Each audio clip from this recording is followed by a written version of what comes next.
నిద్రపోతున్న 11 గంటల టైంలో మా సాంస్కృతిక సారథి కళాకారులందరి గ్రూప్లో మెసేజ్లు వస్తున్నాయి, కానీ ఏం మెసేజ్లు బాగా ఇంతగానో వస్తున్నాయి ఏందని ఒక దగ్గర ఆపి ఓపెన్ చేస్తే ఈ సమ్మన్నకు యాక్సిడెంట్ అయిందని ఫస్ట్ మెసేజ్ పెట్టారు. ఎవరు పెట్టారు మన ఇక్కడ నుంచే. అది చూసి సమ్మికి ఎందుకని మంచిగా ఫోన్ చేద్దామని ఇంకొంచెం ముందు పోయి చేద్దామని చెప్పి ట్రాఫిక్ బాగుందని కొంచెం ముందు పోయి ఒక 6-7 నిమిషాలు అయి ఉంటుంది పోయి సమ్మికే ఫోన్ కూడా అందించిన సమ్మన్న చనిపోయిన కింద మెసేజ్ పెట్టారు. నాకు మా ఇంటికి పోవాలంటే కూడా కాల్ రాలేదన్న. ఆ కార్ని అక్కడనే మణికొండ ఎంట్రన్స్ని రివర్స్ తిప్పుకొని రాత్రి ఇక్కడికి వచ్చిన. నేను ఇక్కడికి వచ్చేసరికి 4:30 అవుతుంది. ఎవరిని అడగాలనో అర్థం కాలే నాకు. లచ్చయ్య ఫోన్ ఎత్తలేడు, ఈయన ఇంటికాడ ఉండలేదో తెలియదు. రెండో విషయం, మురళి అని ఒక తమ్మునికి ఫోన్ చేసిన. ఆ తమ్ముడు కూడా నా కోసం వెయిట్ చేసి పడుకున్నాడు. ఆఖరికి కుప్పర్తి సురేందర్ మామ వాళ్ళ ఇంటికి పోయి వాళ్ళని లేపితే ఆయన వచ్చి తీసుకొని పెండి. నేను ఏమనుకున్నా అంటే సమ్మన్న ఇంటికాన్నే ఉంటాడు కావచ్చు, చూసిపోవచ్చు అని వచ్చిన. కానీ నేను వచ్చేసరికి సమ్మన్నని హాస్పిటల్లోనే ఉంచిరు అని తెలిసింది. నేను అక్కడి నుంచి వెళ్ళి ఎంత బాధాతప్త హృదయంతో చివరి చూపు సమ్మన్నని చూడని వచ్చినో, నేను అక్కడి నుంచి ఇక్కడికి వచ్చేసరికి జర్నీ చేసిన. ఇంటికి వెళ్ళేసరికి సమ్మన్న లేడు.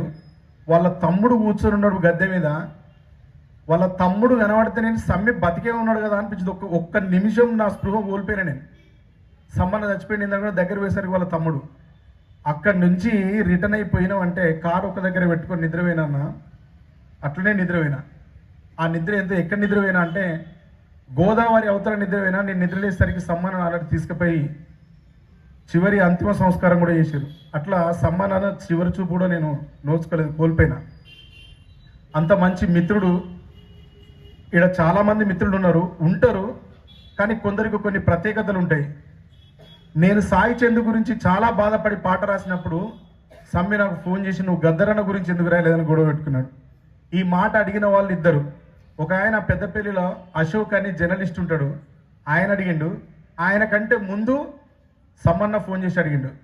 సమాజంలో ఎక్కడ ఒక చిన్న విఘాతం కలిగినా బాగా స్పందించేది సమ్మె. ఆయనకు కవిత్వం అద్భుతంగా రాస్తాడు, కాకపోతే ఎందుకు మధ్యలో కొంత రాయడం ఆపేసిండు. నేను ఏదైనా పాట రాస్తే నా పాట మీద ఎవరు జరపనంత విమర్శలు జరిపేది, ఎవరు చేయనని ప్రశంసలు ఇచ్చేది. నేను ఎన్ని అద్భుతమైన ప్రణాళికలతో పాట రాసినో, ఎంత మంచి కథా వస్తువుని ఎంచుకున్నానో. చెప్పులు అమ్ముకున్న సమ్మన్న లోపల ఇంత గట్టి కవిత్వాన్ని పరిశీలించగలిగే ప్రేమికుడు ఉన్నాడా, ఇంత పరిశోధకుడు ఉన్నాడా, ఇంతటి విమర్శకుడు ఉన్నాడా అనిపించింది. అంత మంచి మిత్రుని కోల్పోవడం అనేది సింగరేణి కుటుంబంలో మా కళాకారుల కుటుంబానికి తీరని లోటిది. Miss you Sammanna. నీ జ్ఞాపకాలను, నీ ఆలోచనల్ని వీలైనంత దూరం కొనసాగిస్తూనే ఉంటాం. ఈ కార్యక్రమానికి అన్ని విధాలుగా శ్రమ కూర్చి వెనక ఉండి నడిపించిన అన్నలకు, మిత్రులకు, ఇక్కడున్న సమ్మన్న శ్రేయోభిలాషులకు అందరికీ పేరు పేరు నా తల వంచి నమస్కరిస్తూ సెలవు. ఇవన్న ఏ రాజకీయ పదవుల ఆకాంక్షల కోసం కాదు. తెలివి మా గిద్ద రామ్ నర్సన్న మొన్నటిదాకా హాస్పిటల్లో అన్నాడు. పాట అంటే తొర్రూరు నుండే రామ్ నర్సన్న ఇక్కడ బస్టాండ్లో మంచిర్యాల బస్టాండ్లో వచ్చి పండిపోయిన సందర్భాలు ఉన్నాయి. బస్సులు లేక, ట్రైన్లు లేక. ఎంత గొప్ప త్యాగం తెలంగాణ కోసం. ఎక్కడ ఉన్నాయి ఇలా జీవితాలు? ఇవాళ మా జీవితాలు ఎక్కడ ఉన్నాయి?